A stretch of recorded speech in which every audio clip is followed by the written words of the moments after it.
Accompagner la vie du début de la grossesse au premier pas du bébé, c'est une vocation, une mission de chaque instant.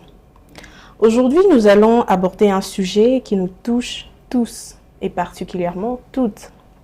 Un métier essentiel et passionnant, celui de sage-femme.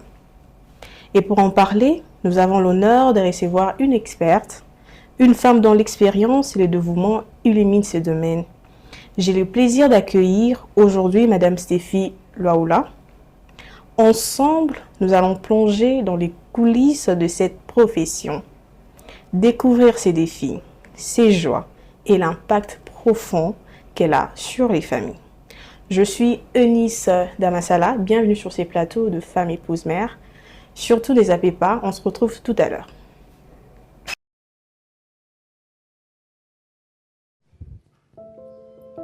Stéphie Lwaoula est sage-femme diplômée et fondatrice de la maison de naissance Mwanamboka, une structure innovante dédiée à l'accompagnement global des femmes avant, pendant et après la grossesse.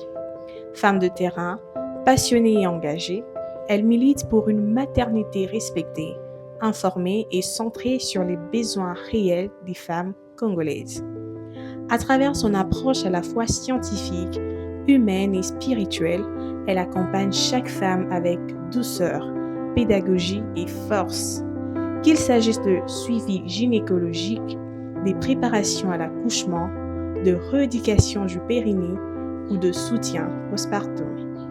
Madame Stéphie Lwaoula incarne une nouvelle génération de soignantes déterminées à redonner aux femmes la connaissance et le pouvoir sur leur corps, leur maternité et leur santé.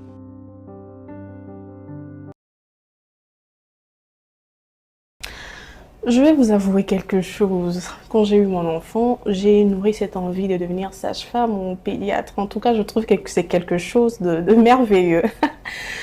Être présent pendant qu'une vie vient au monde, c'est quelque chose d'extraordinaire. Alors, comme je le disais, je ne suis pas seule sur ces plateaux. Je suis avec Madame Stéphie Lwaoula, vers qui je me tourne directement parce que je suis impatiente et excitée d'entendre ce qu'elle a à nous dire. Bonjour Madame Stéphie. Bonjour. Comment vous allez? Ça va très bien et vous? Ça va. Je suis très contente de vous recevoir sur ce plateau. Merci. En tout cas, j'espère que ceux qui vont nous suivre, les femmes qui vont nous suivre, seront édifiées. Elles vont apprendre de nouvelles choses pour les épargner des difficultés et des choses que nous rencontrons de la vie qui nous met dans des positions pas très confortables. Alors, avant d'aller un peu plus loin, c'est vrai, certaines personnes vous connaissent, mais j'aimerais, si possible, faire une petite présentation de vous. Qui est Stéphie Lwaoula? Je viens de remarquer que c'est en rose, hein, pour la sage-femme ou... C'est comme ça? Vous savez que souvent on dit que les sages-femmes, elles sont en rose. En tout cas, à qui le rose, c'est la couleur de la sage-femme. Ah, je me suis même pas rendu compte. C'est vrai? Ah, voilà. Franchement, c'est peut-être parce que je nourris cette envie de devenir sage-femme. Comme quoi, hein, les grands esprits, les grands esprits. Du coup, je suis Stéphie, sage-femme indépendante à Kinshasa. Ça fait plus de 12 ans maintenant que je travaille. Je suis fondatrice de la maison périnatale Mwanamboka à Kinshasa. Et ça fait 2 ans que je suis ici. J'ai travaillé en France pendant plusieurs années en salle d'accouchement. Et après, j'ai fait beaucoup d'accouchements à la maison pour les femmes qui souhaitaient accoucher à la maison. Et puis maintenant, je suis venue pour sensibiliser les femmes et pouvoir en fait ouvrir un autre paradigme, hein. En tout cas, une autre philosophie, une autre pensée que ce qui est actuellement. Justement. En tout cas, cette histoire d'accoucher à la maison, ça, c'est vraiment une autre philosophie, surtout ici, en RDC. On va en parler, mais certainement d'autres personnes vont nous regarder, ils ne savent pas c'est quoi être sage-femme. Pour les hommes aussi, on dit sage-femme. Exactement. Donc, en fait, un homme, c'est un sage-femme, une femme, c'est une sage-femme, parce que femme, dans le mot sage-femme, c'est la personne qu'on s'occupe. Donc, on s'occupe de la femme avec sagesse. Voilà, donc du coup, tout le monde est sage quand on est formé pour s'occuper d'une femme, quoi. Et après, où on peut dire aussi maïeuticien ou maïeuticienne. Mais c'est vrai que la sage-femme, c'est beaucoup plus courant, ou un sage-femme. Et une sage-femme, ça accompagne une femme avant la grossesse. À partir du moment où on a un projet de naissance, en fait, un projet de bébé, il faut voir une sage-femme parce qu'elle va orienter sur l'hygiène de vie alimentaire. Des fois, les gens, ils pensent qu'on tombe enceinte comme ça. Non.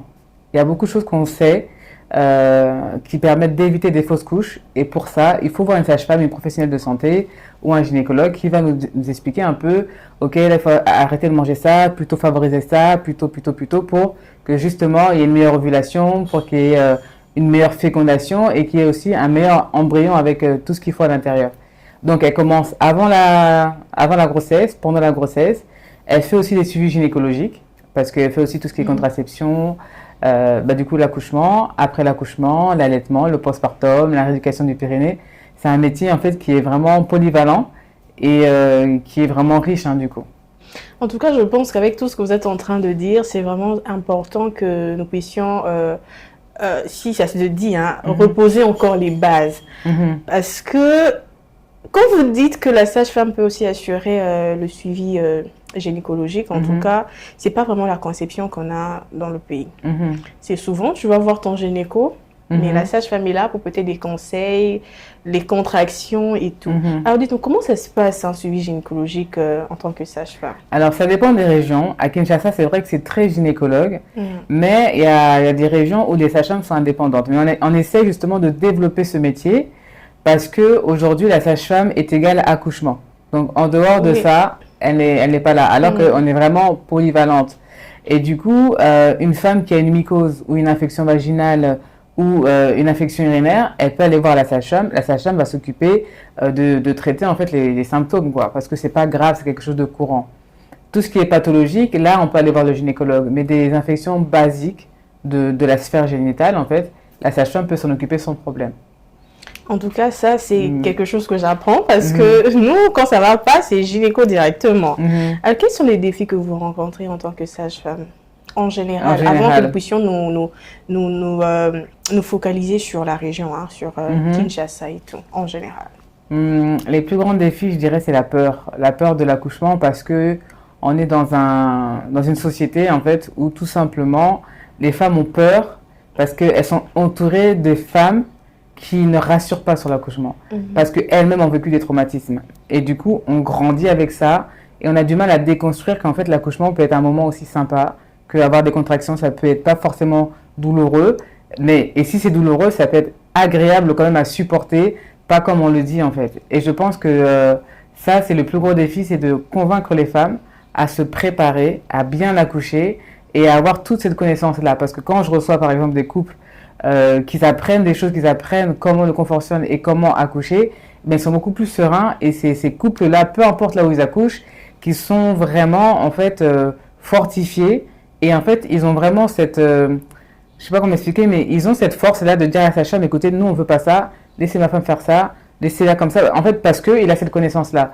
Quand on n'a pas de connaissance, en fait on se laisse un peu abrutir parfois par le professionnel de santé qui est devant nous parce qu'on ne sait pas. Et la connaissance est très importante, surtout dans ce domaine. L'accouchement, normalement, c'est physiologique, donc c'est quelque chose qu'on n'apprend pas. C'est comme dans la respiration, on n'apprend pas à respirer, on respire. L'accouchement, en fait, c'est pareil. Normalement, ça doit bien se passer. Dans 95% des cas, ça se passe bien. Donc, on devrait bien s'informer dessus, quoi. 95%, c'est quand même beaucoup, ce qui veut dire qu'on peut avoir un accouchement sans complications. Exactement. Et on parle d'accouchement à la maison, mais ça veut tout juste dire qu'un accouchement, c'est physiologique. Donc, tu peux accoucher à la maison, à l'hôpital, dans une maison de naissance, peu importe. Mais en fait, un accouchement, quand même, c'est quand même, on va dire 90% pour être exact, physiologique. Après, il y a des pathologies, il faut des césariennes, etc. et tout, mais il y a aussi, de base, le principe même de l'accouchement, c'est physiologique. Voilà. Et les 10%, justement, Dieu merci qu'il y a des médecins, Dieu merci que la césarienne existe parce que ces 10%-là ont besoin de techniques et d'interventions médicales. Mais normalement, un accouchement, c'est physio. Vous avez évoqué la césarienne, tout justement. Je crois qu'on a un peu parlé de ça dans les coulisses. Est-il possible d'accoucher par voie basse après une césarienne? Disons, peut-être deux césariennes. Est-il possible encore? Alors, on va commencer par un. D'accord. Donc, une femme qui accouche par césarienne. Elle peut accoucher, et écoutez bien, parce qu'au Congo, aujourd'hui, on dit oui, il faut attendre 3 ans, 2 ans, 1 an. Les nouvelles recommandations, c'est qu'une femme qui a accouché par césarienne, 6 mois après, elle peut tomber enceinte et accoucher par voie basse. Et c'est 6 mois. Donc, c'est-à-dire que des femmes, 1 an après, à qui on dit qu'elles ne peuvent pas, c'est pas vrai. Ouais, c'est comme ça dans le monde entier. Malheureusement, le Congo a toujours du retard par rapport à d'autres pays, mais c'est 6 mois. Donc il n'y a pas de danger à partir de 6 mois. Donc la plaie de la césarienne et l'utérus est cicatrisé. Donc la femme peut accoucher par voie basse. Et je répète bien, 6 mois. Voilà. On nous a trompés pendant tout ce temps. Exactement. Avant, c'était 18 mois, ils ont réduit à 12 mois, mais ça fait déjà plus de 10-15 ans. Enfin, je veux dire, au bout d'un moment, il faut aussi avancer dans les recommandations, se former. Et ça, c'est un défaut ici.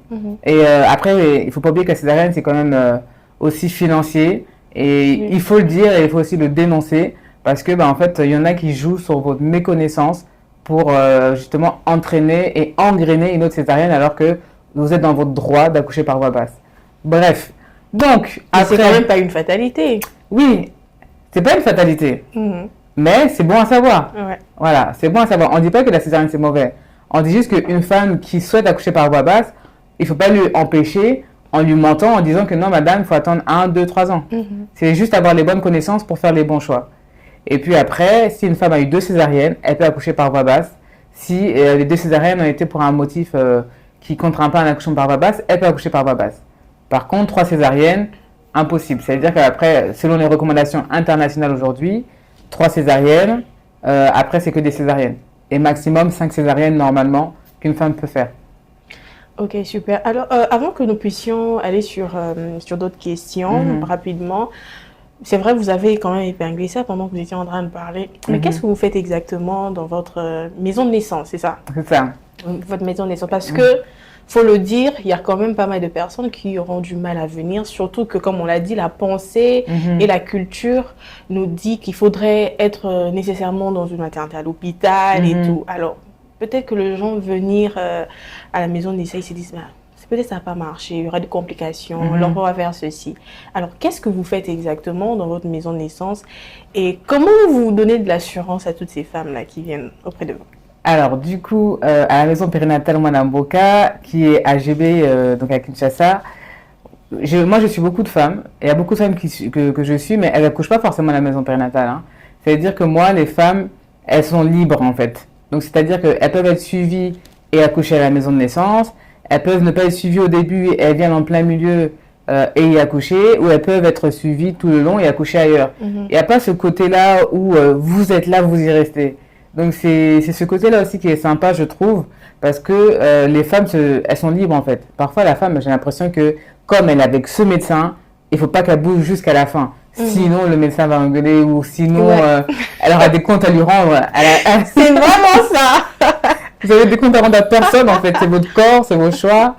Et donc, nous, du coup, on accompagne les femmes. On veut beaucoup les rassurer parce que, comme je dis souvent, c'est pas juste... une consultation de 10 minutes, madame, donnez-moi votre bras, tensiomètre, hauteur utérine. Non, en fait, c'est l'humain, quoi. Derrière, on doit écouter la femme. On a toujours beaucoup de choses à dire, surtout quand c'est une première grossesse. Enfin, je veux dire, l'homme, quand c'est un premier enfant, parce que vous, les hommes aussi, bon, quand c'est un premier, vous ne connaissez pas, vous êtes là tout le temps.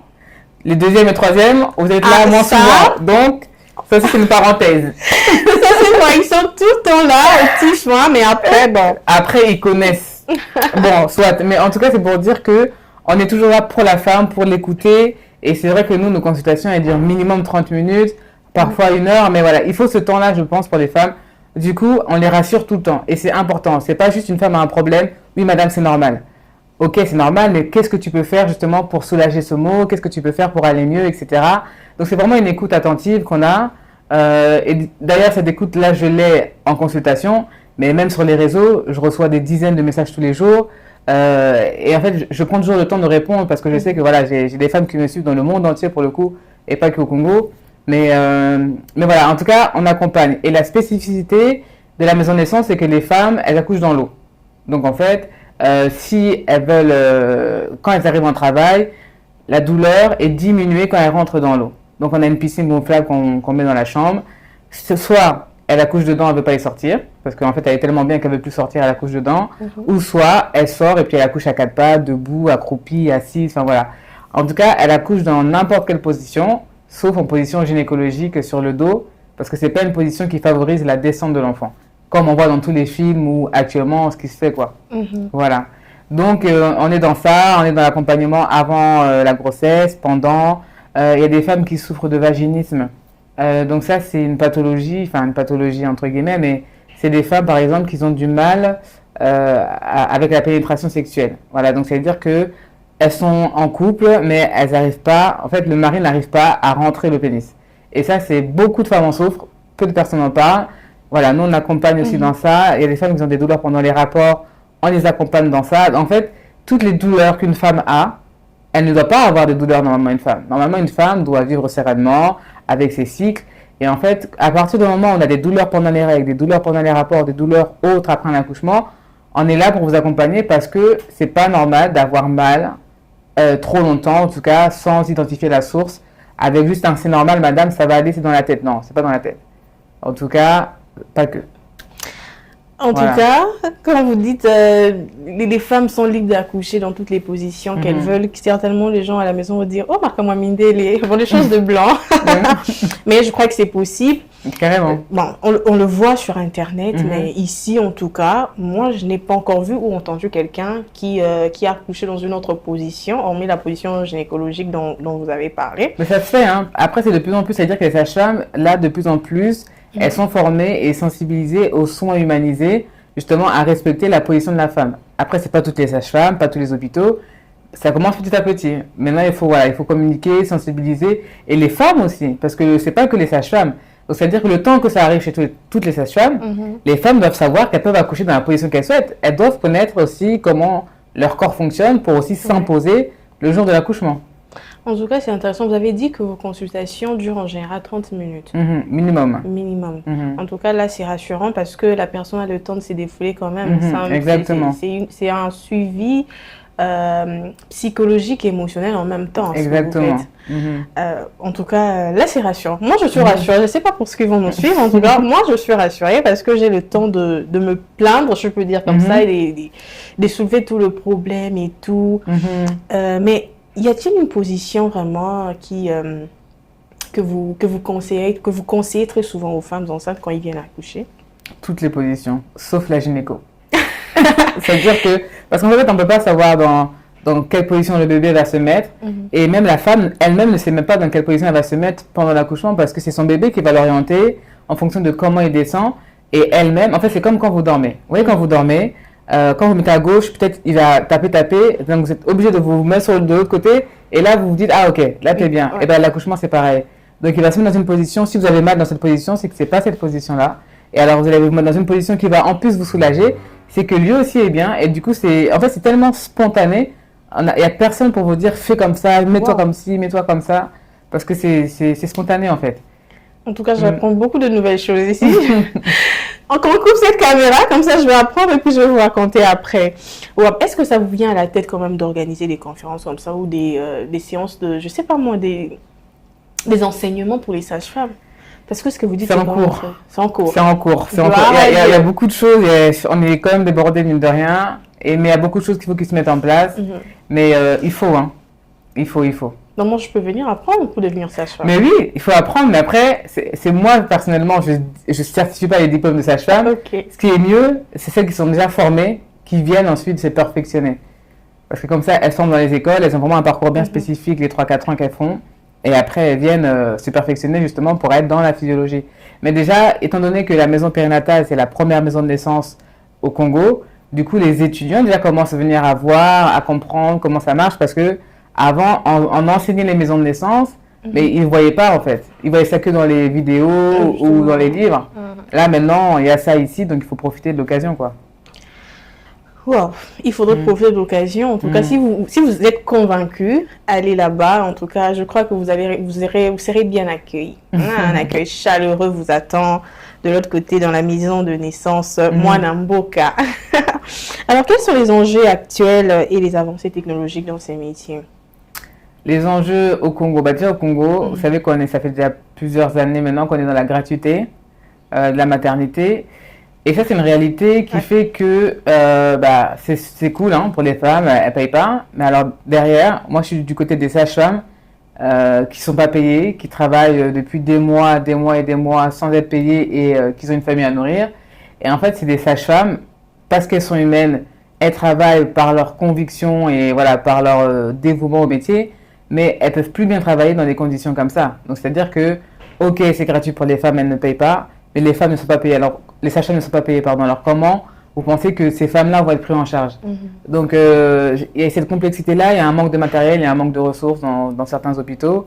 Tout le monde n'a pas les moyens de payer. Donc, celles qui ont les moyens de payer, elles vont dans les hôpitaux qui ont le matériel, le personnel, ok. Mais les autres, elles font comment?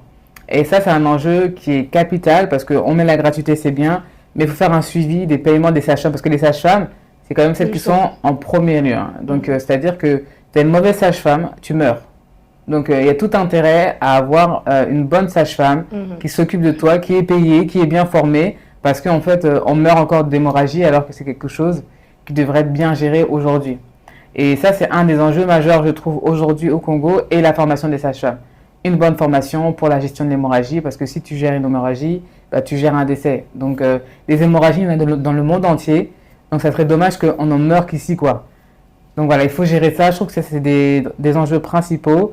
Et l'autre question, c'était quoi? J'ai oublié. Les avancées technologiques. Ah, les avancées technologiques. Ouais. Alors, moi, je suis de l'école de retour à la source. C'est-à-dire que retour à la source, qu'est-ce que ça veut dire?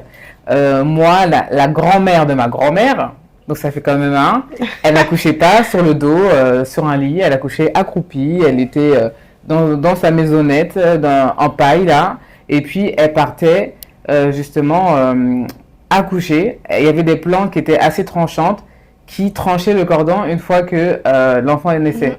Et c'est l'homme blanc qui est venu avec toute son industrialisation et toutes ces interventions pour nous dire, ok madame, allongez-vous sur le dos, écartez les jambes parce que moi je vois mieux et comme ça je suis à hauteur pour mieux vous voir et que vous puissiez accoucher. Avant les femmes n'accouchaient pas comme ça, donc c'est l'homme blanc qui est venu mettre un peu comment dire, son savoir pour justement accompagner les femmes, mais avant nos ancêtres n'accouchaient pas comme ça. Et du coup, je viens justement sensibiliser les femmes en disant, mais regardez, votre corps sait faire. Regardez que si on dit à la femme, vas-y, mets-toi dans la position que tu veux pour accoucher, elle ne accouchera jamais sur le dos. Jamais. Donc en fait, parce que son corps, c'est pas physiologique. C'est-à-dire son corps, spontanément, il va se mettre accroupi parce que peut-être souvent accroupi, la gravité fait que l'enfant descend plus facilement. À quatre pattes, c'est pareil. Assis, c'est pareil. Sur le côté, enfin. Voilà. Donc du coup, moi, je suis de l'école. Moi, j'ai juste besoin d'un matelas, de pinces et un ciseau et je fais mon accouchement. Voilà, donc c'est pour dire que en fait, voilà, quand c'est trop technologique, c'est-à-dire que trop d'interventions et à partir du moment où on intervient dans un processus normal, c'est là où il y a les complications. Donc les sages-femmes qui viennent avec une femme en travail, elle va mettre son doigt dans le vagin alors que bon, on n'a rien demandé à la pauvre, on examine, ok, mais après on n'a pas besoin de trifouiller à l'intérieur. C'est des choses qui sont douloureuses pour les femmes. Il n'y a pas besoin, quoi. Enfin, je veux dire, laisser la femme tranquille, laisser la femme, l'enfant avance, l'enfant descend dans le bassin tranquillement, ne la stressez pas, parce que tout ce qui va faire, tout ce qui va interagir avec la femme, va stresser la femme et l'enfant et il y aura des complications. Donc, une femme qui arrive, on lui met encore une perfusion d'ocytocine pour encore accélérer le travail alors qu'elle avance déjà bien. Non, en fait. Il faut laisser ce processus naturel se faire. Mais voilà, derrière, il y a des réalités. Peut-être que la sage-femme qui fait ça, peut-être qu'elle doit partir. Donc, il faut faire vite.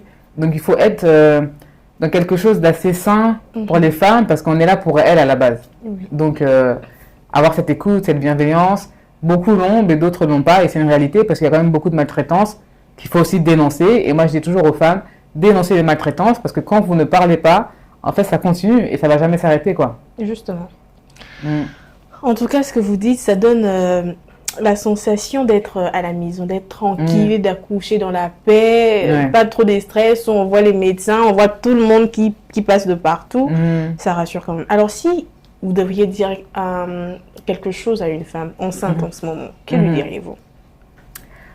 Moi je lui dirais, prépare-toi bien pour ton accouchement et n'écoute pas tout ce que les gens disent, accompagne-toi en fait des professionnels qui sont à l'écoute, surtout ça. Donc, si tu vois que le gynécologue, ta sage-femme n'est pas à l'écoute, change de sage-femme, change de gynécologue. Il faut que tu sentes, il faut que tu aies un feeling, c'est important ça. Hein. Donc, d'avoir un feeling avec le professionnel avec qui nous suit en fait. 9 mois, c'est quand même long. Hein. C'est très long. Et voilà, donc du coup, si tu n'es pas à l'aise avec la personne qui te suit, change. Et même si c'est à 8 mois, moi j'ai récupéré des femmes, elles accouchaient une semaine après, à la maison de naissance. Donc, c'est pour dire que quand ça va plus, ça va plus. J'ai récupéré des femmes 1 mois après. Donc, elles accouchaient. Donc, ça veut dire que Si tu n'es pas à l'aise, tu pars à tout moment. Donc ne pense pas que si tu pars, le médecin va toquer chez toi pour venir te chercher et venir. Non, tu pars en fait. Sois à l'aise avec un médecin bienveillant, avec une sage-femme bienveillante et surtout ton corps, ton choix. Donc c'est ton choix d'accouchement, ton corps, c'est toi qui choisis. Donc ne laisse pas une personne autre choisir ce qu'il faut pour toi en fait. Et ça, c'est parce que tu as la connaissance. Si tu n'as pas la connaissance, bah, évidemment qu'on va te dire fais ci, fais ça, tu vas dire ok. Mais quand tu as la connaissance, tu fais pas n'importe quoi, tu choisis vraiment en conscience. Je crois qu'au-delà de tout ce qu'on peut dire, le problème aussi, c'est qu'on a besoin d'être devant quelqu'un qui nous écoute. Surtout en étant enceinte, parfois Exactement. avec les hormones et tout, on a besoin de quelqu'un qui comprend et qui écoute. D'ailleurs, en parlant de ça, il y a une période aussi de postpartum où les femmes vraiment désirent être entendues. Mais malheureusement, avec notre culture, nos mamans disent « Non, je suis passée par là, ça va passer. » Pourtant, la personne en face a besoin de parler à quelqu'un. Alors, comment vous procédez pendant cette période-là? Parce que vous avez dit, la sage-femme, elle est là avant, pendant et même après l'accouchement. Exactement. Alors, comment procédez-vous à ce stade-là? Parce que c'est pas chose courante actuellement. Bon, je dirais même pas actuellement, mais c'est pas chose courante ici où la sage-femme va faire un suivi même après l'accouchement. Mais c'est vrai que ça, les femmes sont un peu abandonnées, entre guillemets. C'est le ressenti qu'elles ont. En tout cas, nous, on voit les femmes une semaine à la maison, après l'accouchement. Après, elles viennent un mois après, mais on est toujours en contact s'il y a quoi que ce soit. Et c'est vrai que le postpartum, c'est délicat parce que l'accouchement que tu vas vivre va en fait influencer sur ton postpartum. Si tu as un bel accouchement, tu auras un beau postpartum. Parce que tu as bien accouché, tu es contente, tu as accouché comme tu souhaitais. Du coup, toi aussi, tu es plus sereine. Et si tu es sereine, ton bébé est serein parce que tu ne seras pas stressée, tu n'auras pas mal, etc. Mais si tu accouches, tu es traumatisée, tu as une épisiotomie, tu as une césarienne, tu es douloureuse. Alors déjà, tu es douloureuse, donc déjà ton corps, tu n'es pas bien. Ensuite, tu as les hormones un peu qui font un peu n'importe quoi. Donc du coup, tu es plus susceptible. Et puis à la maison, il y a ton mari qui est peut-être un peu moins à l'écoute parce que ça y est, tu as accouché, donc il pense que tu n'as plus de besoin alors que tu as autant de besoins qu'avant. Mais il y a l'enfant qui est présent alors que du coup, il s'est dit, oui, mais bon, maman est là, oui, tel est là, ok. Mais en fait, il a quand même, tu as quand même besoin de lui, tu as quand même besoin de donner le relais. Enfin, je trouve que le postpartum, c'est la vraie vie en vrai. Les femmes sont trop focus parfois sur la grossesse. Elles oublient que la vraie vie aussi, c'est le postpartum. Mais que le choix de l'accouchement et comment tu vas accoucher va en fait influencer aussi. Donc le postpartum, il faut être accompagné. Et parfois, il y a des femmes, moi j'ai une femme sur 3 quand même, qui fait des dépressions du postpartum. Donc c'est dire que, ok, on est entouré, mais on peut être très seul malgré l'entourage. Et c'est important d'en parler, c'est important de trouver une sage-femme à qui en parler pour orienter et qu'elle oriente vers une psychologue parce que c'est important. La santé mentale de la femme, pour moi, c'est trop important. On a mal au dos, on va voir un kiné, on n'est pas bien psychologiquement, on reste en prie. Alors la prière, c'est très bien, mais alors voir un psychologue aussi pour aider, je trouve que c'est pas mal. Donc je trouve que les deux, l'un ne va pas sans l'autre parce que si quelqu'un a mal au dos, il va prier, mais il peut aussi aller voir le kiné, ça ne va pas empêcher. Justement. Alors pourquoi le sujet de la santé mentale est aussi tabou aujourd'hui? Malheureusement, en parlant de ça, le postpartum avec cette histoire d'eau chaude. Que pensez-vous de ça? Parce qu'une fois, je rencontrais un médecin qui m'a dit, en tout cas, c'est pas conseillé. Bon, là, jusque-là, je suis perdue. Bon, les mailles à moto là. Oui. Ok. Très chaud. Très chaude là qu'on met sur le ventre, sur le dos, etc. D'ailleurs, j'ai une vidéo qui va sortir tout à l'heure sur ça. Mais l'eau chaude, c'est bien pour l'utérus, c'est bien pour le corps parce que ça détend les muscles. Et l'utérus, c'est un muscle qui est chaud. Et du coup, il aime le chaud parce que du coup, ça permet que le sang puisse descendre rapidement. L'idée, c'est que l'eau chaude doit être, chaude, mais pas trop, faut pas que ça brûle non plus. Mais il faut juste le faire avec bienveillance. Et parfois, moi, je vois des mamans, vraiment, elles prennent la serviette, elles fouettent la femme comme si c'est ça qui va faire que ça va mieux aller. Donc, je pense qu'on peut le faire, mais délicatement, bienveillant, donc vraiment tout doucement. Et ça, franchement, c'est bien. Mais voilà, tout dans la bienveillance et dans la délicatesse. On vient d'accoucher, on a mal partout, on pleure, le lait coule, le sang coule, il y a tout qui coule, et puis on vient te rajouter encore des choses. Donc bon, ça fait beaucoup quand même. Donc, mais moi, je trouve que c'est pas mauvais du tout. Moi, franchement, je conseille souvent les femmes de boire beaucoup de tisane, de Sindak, Bulukutu, en tout cas plein de choses qui font que l'utérus, du coup, puisse éliminer aussi le sang rapidement. Et donc, du coup, le Mayamoto, pour moi, c'est très bien, justement. C'est des choses ancestrales qu'on a toujours fait, mais il faut juste le faire avec bienveillance et pas avec une eau chaude brûlante, quoi. Mais ça aide, ça favorise justement l'élimination des saignements. Et en ce qui concerne le fait de serrer son ventre, parce que ce qui est vrai, après l'accouchement, certainement, le corps ne reste plus le même. Il y a quand même des changements. Peu importe ce qu'on peut faire après, ça pourra peut-être pas redevenir comme avant. Mais c'est quand même quelque chose qui gêne beaucoup les femmes. Ils disent qu'ils veulent retrouver leur ventre plat. Bah après, le serrage du ventre, c'est bien, mais il faut faire attention parce qu'il y a beaucoup de choses à respecter. Le périnée, c'est le muscle qui entoure le vagin et l'anus, et ça, en fait, ce périnée-là qui est chez nous les femmes, est très, sollicité pendant la grossesse. Ça veut dire qu'une femme déjà qui a eu une grossesse pendant 9 mois, qu'elle accouche par voie basse ou par césarienne, elle doit faire la rééducation du périnée, parce qu'en fait, avant une prochaine grossesse, elle risque par la suite d'avoir des chutes urinaires, des descentes d'organes, des douleurs pendant les rapports sexuels, un vagin large, etc., parce que ton périnée n'est plus le même. Et ça, les femmes, elles sont pas assez sensibilisées ici par rapport à ça. Et souvent, celles qui le font, elles pensent que c'est que pour voie basse, alors que tu as une césarienne, tu dois faire ta rééducation. Et du coup, si tu serres ton ventre trop fort, ton périnée risque de trop descendre. Et alors, ça va entraîner des répercussions sur ton corps aussi plus tard. Donc, il faut le serrer, mais pas trop fort. Si tu as accouché par voie basse, tu peux le faire après 3-4 jours. Par césarienne, il faut attendre au moins 1 à 2 semaines. Et encore, il faut attendre que tes fils soient cicatrisés et soient partis, et que tes agrafes soient partis si c'est des agrafes. Mais voilà, nous on fait la rééducation du périnée à la maison périnatale. D'ailleurs, il y a une promotion là, pour le mois d'août. Donc c'est $25 la séance. Donc profitez parce que c'est le mois d'août et ça vous permet d'avoir justement un ventre qui rentre, parce que la rééducation du périnée, c'est ça aussi.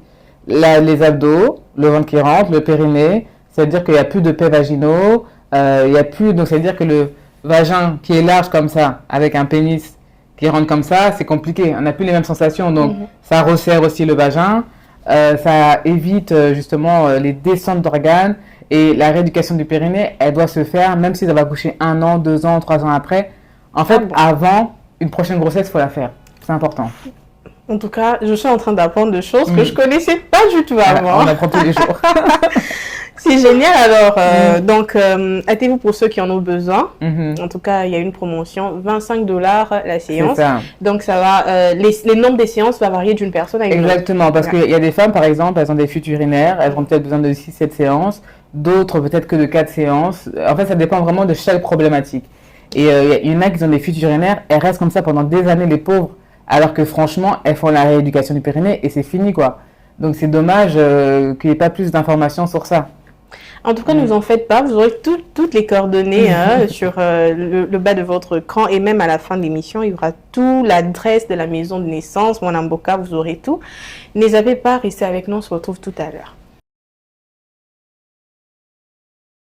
Et si on me laisse seule dans ma douleur? J'ai peur d'accoucher. On m'a dit que ça serait insupportable. On m'a dit que si mon bébé était gros, ça serait vraiment l'horreur. Et si l'accouchement pouvait être une expérience sereine et naturelle? Dans cette maison de naissance, vous êtes accompagné à chaque instant dans un cadre intime et apaisant. Parce que vous méritez un accouchement merveilleux dans un espace où vous êtes en confiance. Venez vivre un moment où tout s'arrête. Il n'y a plus que vous et votre enfant. Avec la maison périnatale Mwanamboka, faites de votre accouchement un moment inoubliable. Bienvenue à la première maison de naissance en République démocratique du Congo. De retour sur ces plateaux de femmes épouses mères où nous sommes en train d'apprendre des choses vraiment très importantes. Je ne sais pas pour vous, mais moi, j'apprends beaucoup et je vous conseillerais en tout cas de faire de votre mieux afin d'ajouter encore certaines connaissances. C'est vraiment très important. Avec les choses que nous sommes en train d'apprendre ici, je me dis que, comme la Bible le dit, hein, mon peuple périt faute de connaissances. Il faudrait avoir la connaissance afin de ne pas périr. Maman Stéphie, ça vous dérange pas, maman Stéphie? Mais je suis maman, hein, 13 enfants. Hein. Ah bon? Oui. Waouh, c'est génial. Et en passant, hein, nos mamans avec de l'eau chaude, ne pensez pas que, voilà, on vous aime énormément. On est très reconnaissant en tout cas pour ce que vous faites. C'est juste que quand même, il y a des avancées technologiques et tout. Doucement avec de l'eau chaude, ça nous fera aussi du bien.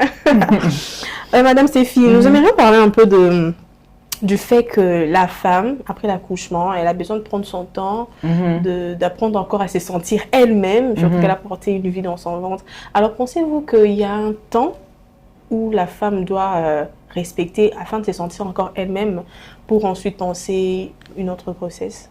Oui, alors moi je trouve ça c'est très subjectif. Donc, c'est-à-dire d'une femme à une autre, c'est très, très subjectif parce qu'une femme peut-être 6 mois après, elle sera prête à tomber enceinte parce qu'elle a bien accouché. Je dis l'accouchement, non mais c'est vrai, l'accouchement, en fait tout dépend de ton accouchement. Hein. T'accouches trop bien, t'as un bébé qui est trop bien, parce que du coup t'es en paix, t'es sereine, ton bébé est serein, et ben du coup 6 mois après, hop, c'est bon, t'es prête. Alors une autre femme qui a des douleurs, qui a mal, qui n'est pas bien, eh ben, elle va te dire 2 ans, 3 ans après, non. Une femme qui a une césarienne, elle va avoir peur peut-être. Non, on m'a dit que j'aurai encore une césarienne, j'attends 2-3 ans alors que j'ai envie d'avoir un enfant dans 1 an. Enfin, je trouve que c'est trop subjectif par rapport à tout ce qu'on peut vivre. Et le plus important, c'est de se sentir bien dans sa tête et dans son corps. Voilà. Et pour retrouver son corps, justement, la rééducation du périnée qu'on parlait, ça aide en fait à retrouver un corps en forme. Donc que ça soit le ventre, parce que souvent nous les femmes c'est ça, hein, c'est le ventre, on veut perdre le ventre rapidement, le vagin, etc. Et en fait le fait d'être bien dans son corps, dans sa tête et avoir une bonne hygiène alimentaire, ça c'est très important et ça va permettre de se remettre dans une grossesse plus facilement aussi. Parce qu'il y a des femmes qui ont des grossesses qui sont top et il y a des femmes qui ont beaucoup de désagréments et ça aussi c'est d'autres facteurs.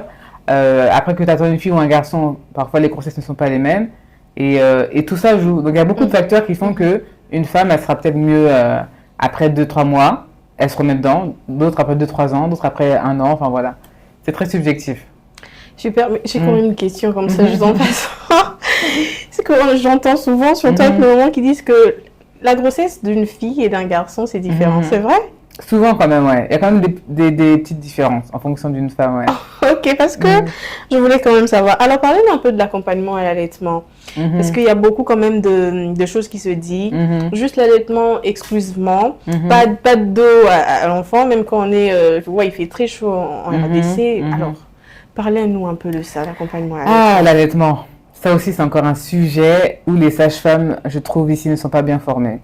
Parce qu'il y a beaucoup de méconnaissances. Déjà, l'eau, quand une femme allait son enfant à 100%, on ne donne pas d'eau. Peu importe qu'il fasse très chaud, peu importe qu'il fasse 52 degrés, ton allaitement, ton lait, en fait, a tout ce qu'il faut pour le bébé. Donc, en fait, ton lait suffit. Donc, si ton enfant a soif, il va boire, il va boire, il va boire. Donc, si tu allaites 6 mois exclusivement, pendant 6 mois, il ne boira pas d'eau.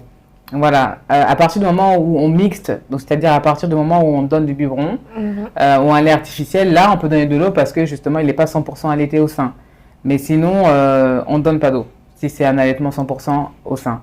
Après, l'allaitement, il faut savoir, les femmes, qu'à l'hôpital, on va souvent vous dire tu n'as pas assez de lait. Donc, on va pouvoir te donner de l'eau avec du sucre. Il faut refuser ça. Ça, c'est du n'importe quoi. Et franchement, il faut refuser. On ne peut pas donner le sucre, c'est quand même trop pour un enfant déjà. De l'eau avec du sucre, c'est juste aberrant. L'enfant va avoir mal au ventre. En fait, vous avez le colostrum qui est le premier lait, qui est là pendant 48 heures, pendant 2 jours. Alors, s'il vous plaît, profitez pour donner le sein au maximum. Alors, vous allez voir qu'au début, il n'y a peut-être pas grand-chose, parce que c'est quelques gouttes qui tombent, mais l'estomac de votre bébé, c'est comme un petit haricot. Hein. Donc, il n'a pas besoin non plus d'avoir beaucoup de lait, parce que s'il a trop pour la petite capacité, il va régurgiter. Donc, un petit haricot, et encore, comme le mbwengi, c'est encore plus petit. Donc, c'est-à-dire que l'estomac d'un nouveau-né est minuscule, et il grandit un petit peu chaque jour. Donc, s'il y a quelques gouttes pendant plusieurs heures, ça suffit largement. Donc, il ne faut pas qu'on donne de l'eau avec du sucre, c'est complètement absurde, quoi.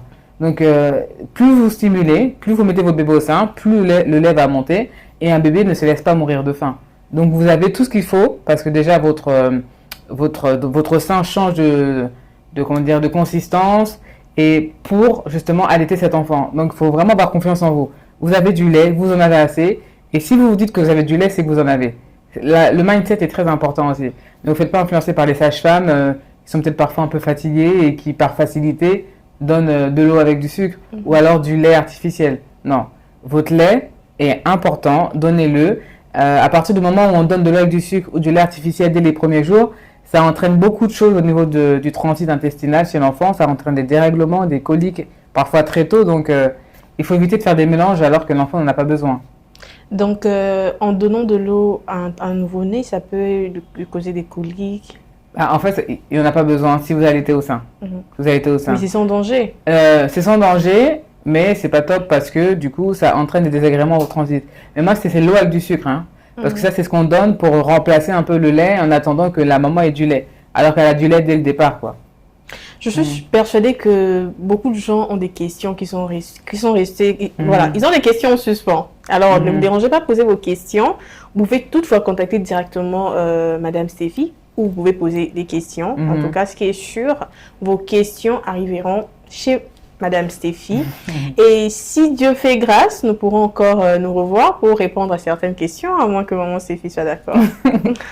Pas de problème. Et puis aussi les réseaux sur TikTok, Facebook, Instagram, Maison Périnatale MM, vous pouvez me retrouver aussi facilement. Justement, vous pouvez retrouver la Maison Périnatale Mwanamboka.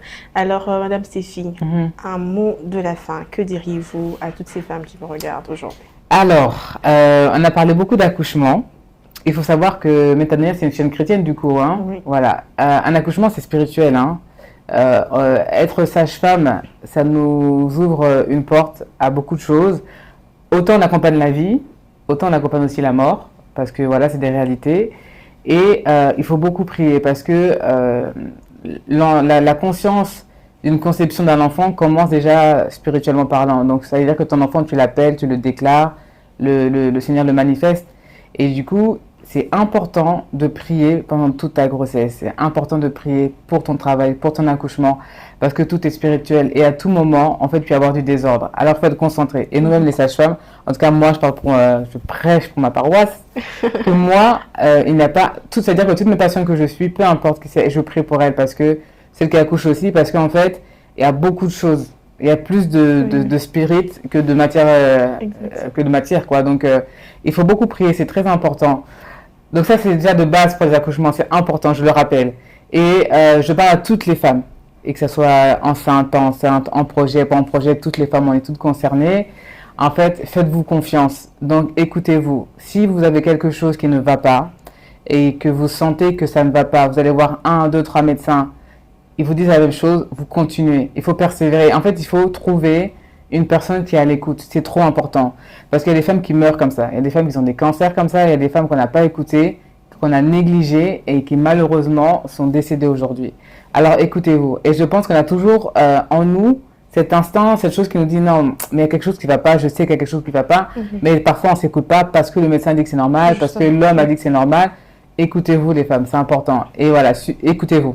Ça c'est vraiment c'est important, on ne le répétera jamais assez.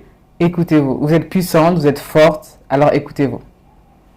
Voilà. Écoutez-vous, priez, écoutez-vous.